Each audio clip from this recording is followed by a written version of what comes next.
Hello दोस्तों, स्वागत है आप सभी का मेरे यूट्यूब चैनल पे। आज की जो रिक्रूटमेंट नोटिस है वो आपका पटना हाई कोर्ट से आया हुआ है, जहाँ पे बहुत से परमानेंट पोस्ट की वैकेंसी आई हुई है। यहाँ पे जो आपका सैलरी स्ट्रक्चर है वो है आपका लेवल 5 और लेवल 7 अकॉर्डिंग टू पे मैट्रिक्स 7th PRC के अकॉर्डिंग जो है यहाँ पर आपका सैलरी दिया जा रहा है। तो सैलरी जो है बहुत अच्छा है। कौन कौन से पोस्ट है, कौन कौन सी वैकेंसी, उन सभी को हम लोग देख लेते हैं। इस वीडियो में हम लोग 2 रिक्रूटमेंट नोटिस को कवर करेंगे। तो चलिए वीडियो को स्टार्ट करते हैं और देखते हैं कि कौन कौन से पोस्ट है और कितनी वैकेंसी जो है आया हुआ है। तो ये जो है आपका पहला रिक्रूटमेंट नोटिस है। यहाँ पे पोस्ट की अगर हम बात करें तो वो है आपका translator and translator come proof reader. ये 2 पोस्ट जो है आपका यहाँ पे आया हुआ है। यहाँ पे जो है आपका एडवर्टाइजमेंट नंबर मेंशन किया हुआ है और यहाँ पे जो आपका पब्लिश डेट है वो है आपका यहाँ पर मेंशन किया हुआ 28 मई 2024। इसके बाद जो है हम इम्पोर्टेंट डेट की बात करें तो यहाँ पे जो सबसे पहला जो डेट है वो है आपका ऑनलाइन सबमिशन का, जो कि ऑलरेडी जो है स्टार्ट हो चुका है और ये आपका स्टार्ट हुआ है 31 मई 2024 से।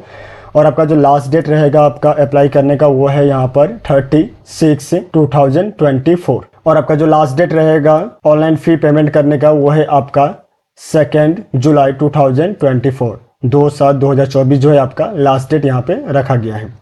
डेट ऑफ एग्जामिनेशन जो है वो आपका यहाँ पे बाद में जो है बताया जाएगा। इसके बाद जो है आपका यहाँ पे मेंशन किया हुआ है कि 60 पोस्ट जो है वो आपका आया हुआ है ट्रांसलेटर के लिए और 20 वैकेंट पोस्ट जो है वो आपका आया हुआ है ट्रांसलेटर कम प्रूफ रीडर के लिए। ये दोनों के दोनों ही पोस्ट जो आपका ग्रुप बी में आया हुआ है और ये जो पोस्ट है वो आपका आया हुआ है Subhash cell of high court के लिए। और यहाँ पे जो है दोनों में ही जो आपका जो पे स्केल होगा, जो आपका सैलरी बनेगा वो होगा आपका लेवल 7 के अकॉर्डिंग टू पे मैट्रिक्स 7th PRC के अकॉर्डिंग। और यहाँ पे जो आपका बेसिक जो पेमेंट बनेगा वो आपका बनेगा 44,900 से लेकर 1,42,400 के बीच में। तो जो आपका लगभग यहाँ पे जो सैलरी बनेगा वो बनेगा 80 to 90,000 के बीच में जो है आपका यहाँ पर सैलरी बनना चाहिए। इसके बाद जब आप PDF को स्क्रॉल करके नीचे की तरफ जाएंगे तो यहाँ पे जो है आपका कैटेगरी वाइज जो है पोस्ट को यहाँ पे एक्सप्लेन किया हुआ है, जिसमें जो है सबसे पहला है आपका अनरिजर्व कैटेगरी में 26 पोस्ट आया हुआ है आपका ट्रांसलेटर के लिए और 8 पोस्ट की वैकेंसी आया हुआ है आपका ट्रांसलेटर कम प्रूफ रीडर के लिए। वहीं आपका जो है EWS में जो है आप 6 पोस्ट की वैकेंसी आया हुआ ट्रांसलेटर में और 2 पोस्ट की वैकेंसी आया हुआ है आपका प्रूफ रीडर में। SC में जो है आपका 9 पोस्ट की वैकेंसी आया हुआ है और यहाँ पे जो है आपका 3 पोस्ट की वैकेंसी आया हुआ है। ST में जो है आपका दोनों में ही जो है आपका 1 पोस्ट की वैकेंसी आया हुआ है। EBC में आपका 11 पोस्ट की वैकेंसी आया हुआ है ट्रांसलेटर में और 4 पोस्ट की वैकेंसी आया हुआ है आपका प्रूफ रीडर में। इसके बाद जो है आपका BC यानी कि बैकवर्ड क्लासेस में जो है आपका 7 पोस्ट की वैकेंसी आया हुआ है ट्रांसलेटर में और 2 पोस्ट की वैकेंसी आया हुआ है आपका ट्रांसलेटर कम प्रूफ रीडर में। तो जो टोटल पोस्ट है वो आपका ट्रांसलेटर में 60 है और जो आपका प्रूफ रीडर में जो टोटल पोस्ट है वो है आपका 20 पोस्ट की वैकेंसी आया हुआ। इसके बाद जब आप PDF को स्क्रॉल करके नीचे की तरफ जाएंगे तो यहाँ पे जो जितने अदर जो गाइडलाइंस है वो सारी चीज़ें जो है आपका यहाँ पर मेंशन किया हुआ है।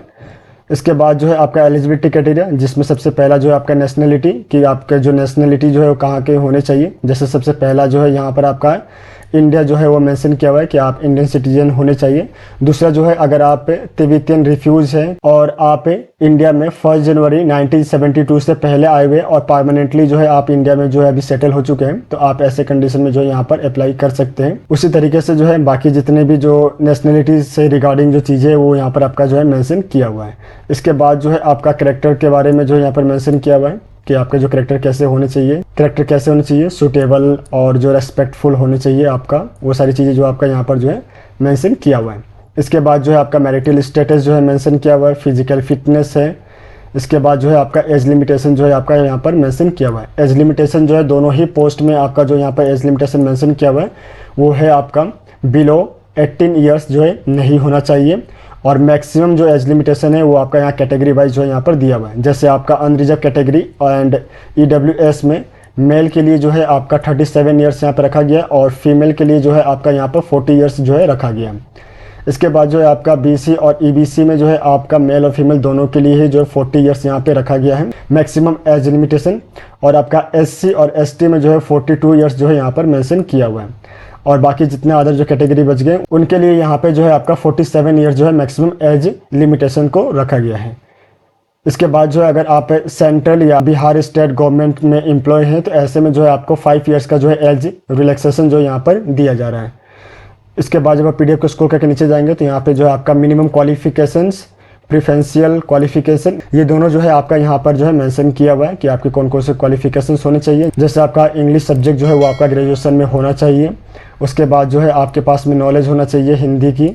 उसके बाद जो है आपके पास में डिप्लोमा या सर्टिफिकेट होना चाहिए कंप्यूटर एप्लीकेशन में। तो ये सारी चीज़ें जो है आपका यहाँ पर मेंशन किया हुआ है। अगर आप लो डिग्री आपके पास में है तो आपको यहाँ पे प्रेफरेंस दिया जाएगा, या फिर जो है अगर आपको उर्दू, मैथिली और संथली ये तीनों में से कोई भी एक भाषा अगर आता है तो ऐसे में भी जो है आपको यहाँ पर प्रेफरेंस मिलेगा। इसके बाद जब आप PDF को स्क्रॉल करके नीचे की तरफ जाएंगे तो यहाँ पे जो है बाकी जो गाइडलाइंस है वो सभी चीज़ें जो है यहाँ पर आपका मेंशन किया हुआ है। तो इस सभी को जो है आप अपने बिहाफ पे एक बार जरूर स्टडी करें। इसके बाद जब आप इसको स्क्रॉल करके नीचे की तरफ जाएंगे तो मोड ऑफ सिलेक्शन जो है आपका यहाँ पर मेंशन किया हुआ है। जो मोड ऑफ सिलेक्शन है वो आपका 3 स्टेज में जो है कंप्लीट किया जा रहा है। सबसे पहला जो है वो है आपका written test. Written test qualify करने के बाद जो है आपका यहाँ पर कंप्यूटर प्रोफिशिएंसी टेस्ट होगा, जिसमें आपका चेक किया जाएगा 20 वर्ड्स पर मिनट इन हिंदी। हिंदी के जो टाइपिंग है वो आपका 20 वर्ड्स होने चाहिए पर मिनट। उसके बाद लास्ट में जो है आपका इंटरव्यू लिया जाएगा।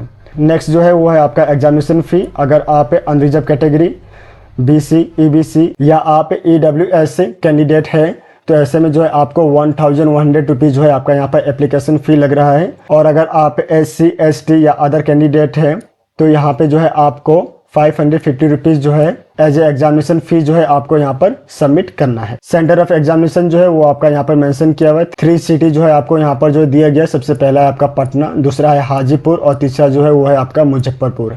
तो ये 3 जो है आपका सेंटर यहाँ पर जो है मेंशन किया हुआ है।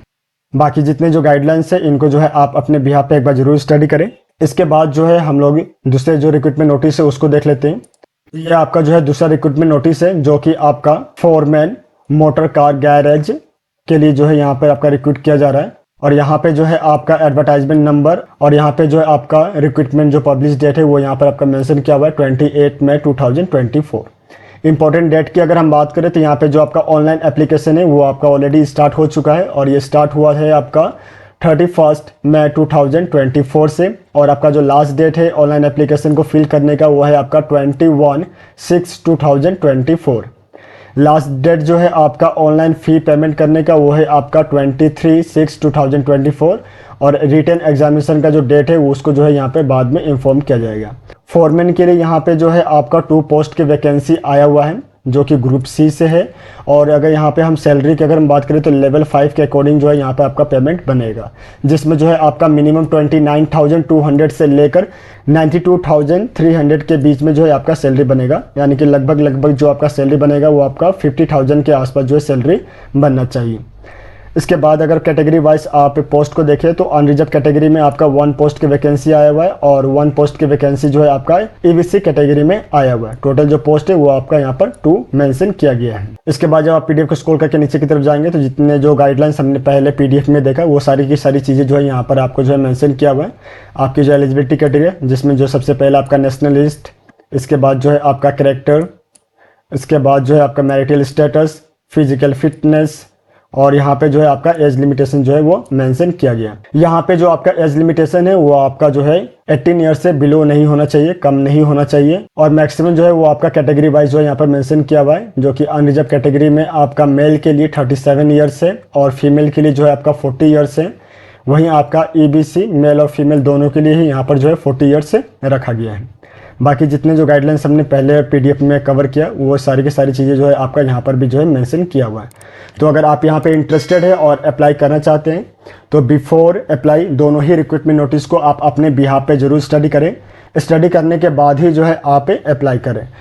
रिक्रूटमेंट नोटिस और वेबसाइट का जो लिंक है उसको मैं आपको डिस्क्रिप्शन में दे दूंगा, तो वहां से आप डायरेक्टली वेबसाइट पर विजिट कर पाएंगे और रिक्रूटमेंट नोटिस को जो है आप डाउनलोड कर पाएंगे। आप सभी को ऑल द बेस्ट। मिलते हैं नेक्स्ट वीडियो में। धन्यवाद।